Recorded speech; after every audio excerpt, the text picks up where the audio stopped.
nawala po siya, parang kinabukasan, maraming parang lumabas na report na unang-una may video si Mr. Atong Ang, nakalagay doon sa video na pwede nyo i-search po yun, nasa YouTube yun.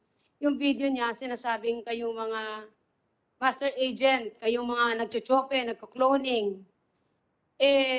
Pinaimbestigahan ko na kayo sa CIDG, sa NBI. Ang tanong ko nga po sa PNP, sa CIDG, NBI, totoo ho ba yun? Sinasabi ni Mr. Atong Ang, kung may record kayo, na nagkaroon na po kayo ng investigation at kung meron na, at kung yung kapatid ko ay nag-cloning, sana may kaso. Ang kaso nga nawala, dinukot Okay po, ma'am. Pakinggan natin si IDG. Kung nagpatulong ba si Atong Ang sa inyo about cloning cases? Kukomplain ba sa inyo? Actually, sir, if we are talking about cloning, it's the job of the anti-cybercrime group. It's not CIDG. So, Kaya nga, binanggit man niya na si IDG daw sa wala po tulong. kaming, at hindi naman po kami pwedeng utusan ng Mr. Atong Ang na mag... Sir, pakinggan niyo po yung, sorry you have to, we can play the video. Sinabi niya po doon. The Yeah. video is there. But I can... Ganito yun, ma'am, ha? As far as they're concerned, wala daw. Hindi nagpapatulong si Atong Ang. Pero pwede mang gamitin ni Atong Ang yan na panakot, pagsaywar doon sa mga gumagawa ng cloning. Oh, kayo ha? Pwede po. Report ko na kay sa NBI, sa CIDG. Po, Nabisigan ko kayo. Pwede man yan pang takot yun. Pwede po. Pero ikaw, as far as CIDG is concerned, far as hindi lumapit CIDG sa'yo? is concerned, wala pong paglapit. At the same time, sir, basically, if they will be filing a complaint, kailangan nila magbigay ng letter. Hindi lang basta sabihin, sir. NBI, how about NBI? May alam ka ba na lumapit si Atong Ang sa inyo? Per video na nakita ni ma'am na nagsabi daw si Atong na gano'n. Meron ba? Lumapit siya sa inyo? Sa akin, sir, personally, wala. But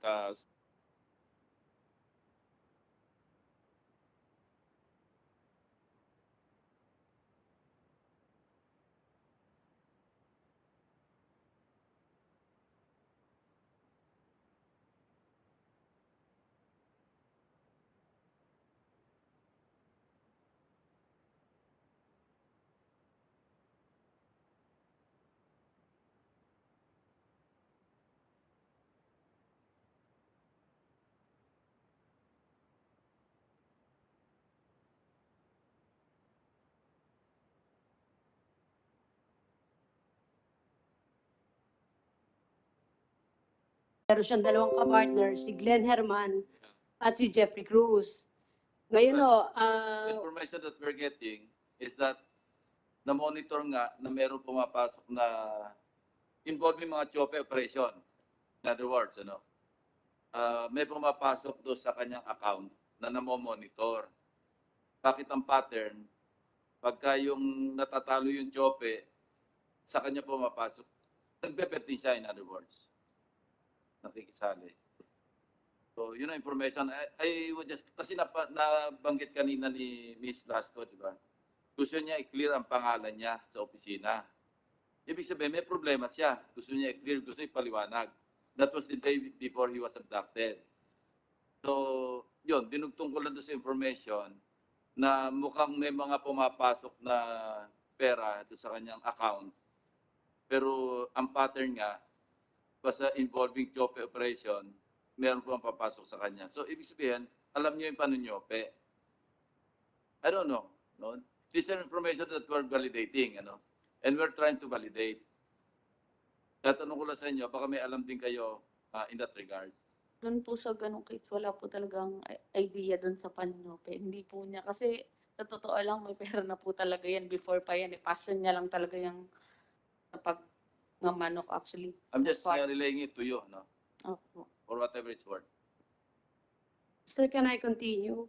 So, yung kapatid ko na nagkaroon ng abduction, na panood namin yung video na yun ni Mr. Atong Ang. And then secondly, may pinalabas na parang sa nila, parang sa site nila, yung na kayong mga master agent, mag-ingat kayo, may initial report ang mga kapulisan na may mga pagnanakaw magaganap, yung mga nagtatago ng pera sa loob ng bahay. Masyadong nakapattern doon sa pangyayari sa kapatid ko. Sabi ko, ano ba to, warning ba? Nag-cloning ba yung kapatid ko talaga? O may ginawa ba siyang kasalanan? Ito ba ay sample sa kanya? Hindi natin alam eh. Ma'am, excuse me, nakita mo yung video na yan? Yes sir, nandito po. Nandyan? Ma-play mo? Pwede pong i-play. Pwede ba yun i-kuhan doon sa technicals, kung pwede ma-plus yan sa screen, yung sinasabi niya na video, Opo. please. Ah, ito po, may title naman ho ito sa sa YouTube. YouTube. YouTube ho na Ipa-search mo sa YouTube, Juan, Secretariat. Baka makuha yan. I-play ninyo dito para pakinggan namin.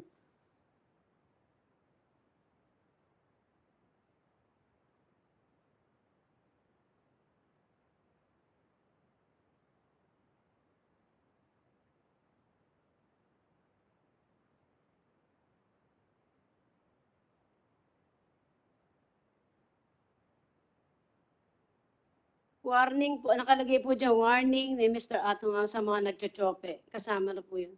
That is the following day po na nawala yung kapatid ko. Napanood ho namin yun. And then after nga nun ay meron silang mga parang sinasabi na ito hong nangyari sa kapatid ko ay pinalalabas para sa akin eh, parang purely pagnanakaw. Kung purely pagnanakaw, ba't dadalhin pa yung kapatid? Ba't hindi na lang, sana binaril na lang sa harapan namin eh. Para wala tayo rito. Kung itong ating mga kapulisan at NBI na-solve na kahit 2 kaso, wala ho tayo pare-pareho rito. Sa totoo lang, tinaas pa ni President Duterte sahod natin. Kasi asawa rin ho ako ng sundalo. Pero nakita niyo naman, yung pinagdadaanan namin dito, ibang klase. Sa totoo lang, tandaan mo yung nanay ko. Pakinggan muna natin yung sinasabi mong video. Hindi po, Please play. Lagyan nyo ng audio. Lahat ng mabuti natin ginagawa sa ating bayan. Gusto ko lang sana tignan nyo maigi itong papaluan ko sa inyo. Lalo-lalo na yung mga tumatangkilik, mga tumataya, o naglilibang sa lahat ng mga inaprubahan ng PAGCOR na website ng Sabong, mga kumpanya. Dahil kanina lang, tumawag sa akin ang isang inaprubahan din na isang kumpanya ng PAGCOR na sinasabi nga nila na yung mga video nila, ninanakaw din. Sa amin din noon, ganun din noon ang nangyayari. Ngayon, i-explain ko na sa inyo para makita nyo ang depresya kung saan kayo ginagamit, kung paano kayo niloloko at kung sino-sino itong mga tao na to. More or less, alam na namin. Okay? So, ganito po yan. Tingnan nyo po maigi ito. Kung mapapansin nyo, dalawang website to, yung sa amin na WPC 2027 live. Ito yung tinatayaan nyo na website namin. Kaya kayo nakakataya dyan dahil mayroong mga agent, master agent, lahat ng klase ng agent. Okay? So, ang ibig sabihin niya, ito ang original namin ng isang taon na natin tinatayaan yan, more or less, yan yan. Ngayon, yung mga agent na yan, nagdo-double agent o triple agent, pwede naman sila mag-double or triple agent as long as ang ibinebenta nila, hindi nila niloloko mga tao. Okay? Yung mga under ng PAGCOR, dapat yun lang sila. Hindi yung nagnanakaw sila ng palabas, tapos niloloko nila mga tao. Ganito nila kayo niloloko. Tingnan nyo maigi yung mga tumataya. Kayo ngayon, alam ko, ginagamit nyo ngayon ito. lahat ng tumataya sa WPC 2027, tingnan nyo maigi. Itong WPC na merong das sa gitna, illegal yan.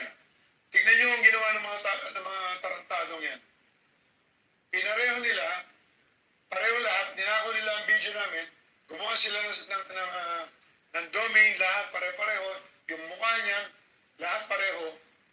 Nagsama-sama kasi ang ilan sa grupo, yung mga agent na yan, more or less kilala na namin yan. Okay? Kaya kayo mga agent kayo, magkakasama tayo nagsimula rito, pinipilit natin maging maayos, makinig kayo maigi. Tingnan mo kung gano'ng katarantado ang ginagawa nyo. Ito ang binibenta nila, original. Tapos sasabihin nila, lumipat muna kayo dito. Hindi alam ng mga mananaya, ng mga nanonood, na illegal na pala ang tinatayaan nila. Kumbaga sa ito ang tunay na kumpanya, na ang kumpanya natin na nagbabayad ng tax, nagbabayad sa PAGCOR, nagpapagamot ng mga tao, lahat ng klase ng taxes, binubuhay ang industriya, gumawa sila ng isang kopya para magnakaw itong mga tarantado na itong mga agent na to. Okay? So, tignan nyo na maigi ito ha. WPC 2027, WPC-2027. Yung mga tumataya dito, matauhan na kayo. Okay? Nakita mo ngayon, yung mga iba, hindi na maka-withdraw. Tinayaan ng mga CIDG at saka NBI ngayon. Hindi na maka-withdraw. Subukan nyo mag-withdraw. Hindi kayo makaka-withdraw, hindi kayo makakapasok. Pinapaliwanag lang namin, kayo mga gago kayo. Okay? Yung medas, ito, dalawa yan, bukod pa sa iba pa. WPC-2027. Ito pa yung isa. Yung mga tumataya sa WPC 2029, ito yung tunay. Okay? Gumawa rin sila, yung mga agent namin ng mga tarantado, okay? Gumawa sila, kinakausap kayo na lumipat kayo, may konting problema rito, lumipat kayo dito. Pero yun, hindi pumapasok sa makina namin. Meron silang sariling makina. In short, niloloko kayo. Subukan nyo mag-withdraw, subukan nyo ano ngayon. Okay? Nahihirapan na kayo. Kasi alam nila, minomonitor na sila eh. Ngayon, ano ang ginawa namin? Naka-report na kayo sa, ito mangyayari sa inyo, lalo ng mga ibang agent, yung maliliit na agent, ang gaganda nyo pa naman, yung mga iba tiga Cavite, meron yung tiga Pangasinan, na-check na namin ang NBI. Tingnan nyo to. Sige. Nag-report kami sa PAGCOR kila Chairman Andrea, na yung lahat ng kalokohan na pagnanakaw, kami, tsaka yung iba pang inaprobahan nila na kumpanya. Tapos, inano namin sa CIDG, ngayon, 2 linggo natin na trabaho yan. Kaya lahat kayo, lahat yung mga website na yung mga agent na yan, tandaan nyo to, ganito lang kayo maiipit eh. Gumagamit kayo ng GCash, Paymaya, lahat ng payment system. Huwag nyo makakalimutan, meron kayong ID, meron kayong mga address, meron kayo lahat dyan. Nakuha na ng mga CIDG yan, NBI. Ito ang NBI. Okay? Isa pa. Ito ang cybercrime ng DICT. So lahat, nakatutok na sa inyo lahat yan. Okay, kayo mga double agent, triple agent, na mga master agent namin. Kung sino man kayo, hindi ko sinasabi lahat. Ang dami naman matitino, pero ang daming tarantado, hindi ba kayo nag-iisip na sa ginagawa natin tulong sa gobyerno? Tigilan nyo na yung kalokohan nyo. Tandaan nyo to, pag hindi kayo tumigil, ako nakatingin ako sa inyo yan. Tingnan nyo maigi kung ano mangyayari sa inyo. Okay? Naka-report na kayo lahat yan, iniimbestigahan na kayo ng CIDG. Makikita nyo, ang dami pa kayong isinasabi, pati yung mga ibang agent na maliliit, isinabit nyo pa. Ang dami na nakamonitor lahat yan, lahat ng ginagamit ng mga payment system, yung mga agent na yan. Tigilan nyo na yan. Okay? Ngayon, nakikiusap ako sa inyo, sana, pati sa iba, tigilan nyo na, magtrabaho tayo ng maayos, maglibang tayo, ayusin natin ang trabaho. Huling-huli pa, napareho nito mga manyonyopi na to. Huling-huling beses ko pa itong sasabihin sa inyo, although alam ko naman, medyo natahimik na. Kayo mga manyonyupi kayo, yung mga nagpapasok na manok sa amin, although napigilan yan, na huwag na kayong papasok sa teritoryo namin, na paglalaban kayo ng manok, na tapos pupusta kayo sa kabila, alam niyo na kung ano mangyayari talaga sa inyo dyan. Kulong aabutin niyo dyan. Okay? Para malinaw natin. Ilan na yung napakulong namin dyan. Walang kakwenta-kwenta, pera lang yan. Kayo mga agent nyo, ayusin na natin. Hanggat di pa kayo nasasaktan, tigilan nyo na yan. Okay? Makukulong kayo, mahihirapan kayo. Puro kaso aabutin nyo. Tama na. Okay? Tama na yan. Okay? Yun lang.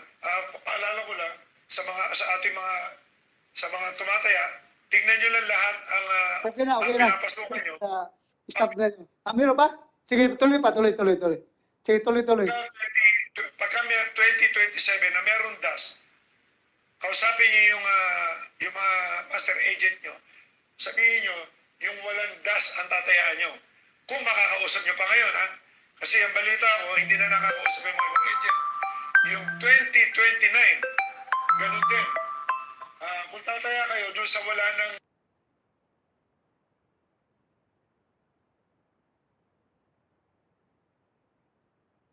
Sir, narinig niyo naman si Mr. Atong. Mr. Chairman. Sir. Yes, sir. We ask CIDG, kausap daw kayo. Alam niyo naman lahat yung nangyayari, NBI. Actually, Ganun Mr. Chair, wala akong matandaan about that, sir. But kung tatanungin tayo, sir, sa line ng expertise, hindi po yan yung task namin. It's more on cybercrime. So, I think yung ACG talaga po dyan yung karapat-dapat. But we will check, sir, kung may official communication silang nila. Pero as far as I'm concerned, sir, wala akong matandaan na binigay silang ganun na mag-imbestiga kami sa cyber, dyan sa hacking or whatever, sir. So, yung before the NBI, sir, yung ating operator, paki-save nitong video na ito, ha? I-save mo ito. Baka mawala ito. I-save ninyo. Please, NBI, may nasabi ka kanina na nagkanda kayo ng operation against cloning, against double agenting. Within my region, sir, under my jurisdiction sa Calabarzon, wala po kaming operations. But itatanong ko po sa main office namin kung nagkaroon sila ng mga ganyan operations. Mr. Chair. Okay, please, during the next hearing natin, bigyan mo kami ng informasyon na gano'n, ha? Yes, Mr. Details about that operation. Mr. Chairman, Yes? if I may. Go ahead. We do confirm that last year we coordinated with the CIDG NCR and the Special Action Unit of the NBI. This is with respect to those who were stealing our videos and creating another platform for betting. And as a matter of fact, we were able to file several criminal complaints, direct filing, with the City Prosecutor of Manila. I understand there is also one in the Tarlac against those who were caught soliciting bets using a fake platform, a fake website to be exact. And that was the result of the coordination with the CIDG and the NBI Special Action Unit. Yes, Special Action Unit. And that is why that was what the video was all about, a reminder to the public and to the agents who are Reminder is last threat. no, Ano ba? actually it's just a reminder because Kaya dito, ha? Sasabi siya gano'n, nabantay kayo, may tingnan nyo may mangyayari sa inyo. Then, afterwards, nawawala nga yung mga actually it was yung mga nanunyupi. ang approach at that time was to remind the master agents who are agents of the pitmaster not to be deceived dun sa mga fake na websites because ang nangyayari po kasi parang isang kama lang or isang symbol lang, akala yun na yung website po namin. Yun nga, the reminder was addressed to the bettors, not Yes. to the master agents. Kasi ang assuming na in-assume na natin ang master agents involved diyan sa double agenting na yan, di ba? And up to now, before we do file a complaint, we always coordinate with the PAGCOR about these illegal websites because we always we always secure a negative list of these websites so we could properly coordinate with the proper law enforcement agencies so we could file the appropriate complaint. Okay. Mr. Chair? Senator, General Pero, Sir, may explanation kami dito, sir, na direkta pa lang nag-request sa NCR CIDG ko that during the time si Colonel Robert Campo ang CIDG NCR field unit. So he can explain, hindi sa akin kasi, sir, na address, but he could explain about the information, sir. pero ganun pa man, dapat si NCR field unit mo nagre-report sa iyo, Bert, na sir, meron kami ginagawa dito ng complaint ni Atong Ang. Meron siyang complaint dito. Dapat nagre-report din siya o hindi mo na nabasa ang report. Hindi ko na siguro, sir, kasi sa daming araw-araw tayong inanswer. But siguro na banggit, pero sa akin, sir, hindi ko talaga ma-recall na may. Okay, But ito si Colonel Campos, sir, to enlighten us. sige.